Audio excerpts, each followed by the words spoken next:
Hello guys, this is FortDefender. Welcome back to yet another Pokemon video. Today we're going to be talking about the creepy ghost Pokedex stories as our last video for Halloween before we switch in November over to the channel birthday stuff. Guys, it's 5 years, so we gotta go big.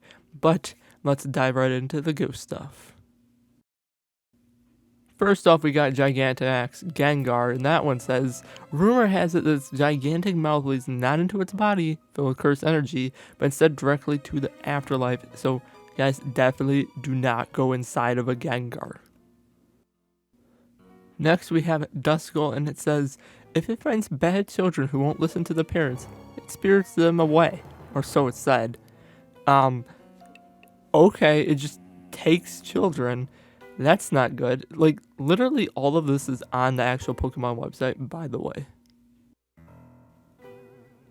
Okay, this one says, for Dusknoir, at the bidding of transmissions from the spirit world, it steals people and Pokemon away. No one knows whether it has a will of its own. So it's just stealing people, and how creepy is that? You just see a Dusknoir and you're like, well, I guess it's gonna steal me. But it's like a zombie essentially too, so that makes things better. Next up, we got Banette, and it says the Banette, it's a stuffed toy that was thrown away and became possessed, ever searching for the one who threw it away so it can exact its revenge. That's not creepy, so kids, don't throw away your toys, otherwise it may come back to get the revenge on you. Next up, we got Lampent, and it says this Pokemon appears just before someone passes away, so it's feared as an emissary of death. So yeah, if you see a Lampent, that's the end.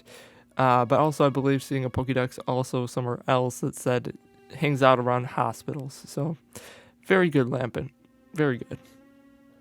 Now we got Phantom, which says after a lost child perished in the forest, their spirit possessed a tree stump, causing the spirit's rebirth as this Pokemon.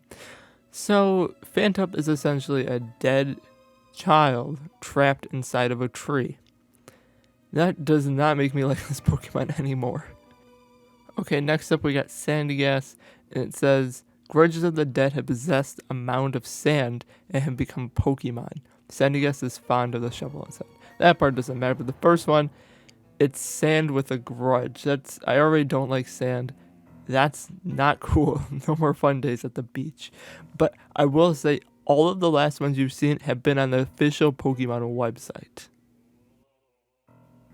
Okay, for the last creepy entry, we got Drifloon, and there's a lot here, but let's read through some of them. It tugs on the hands of children to steal them away, however it gets pulled around instead.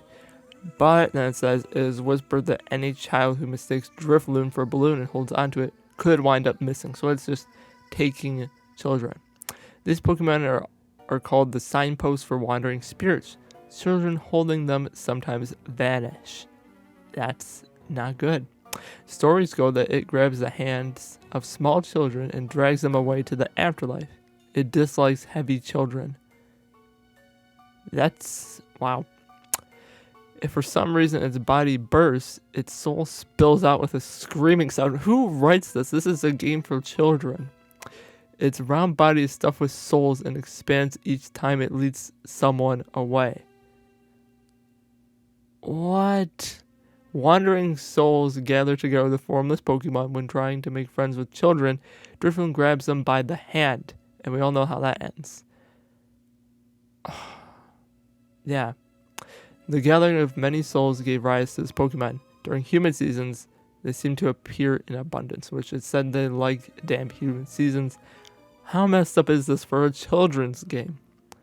A children's game. I mean, that's the target market. But, yep, here are some weird Pokedex entries about ghost Pokemon. Hope you guys enjoyed this video, and happy Halloween, guys.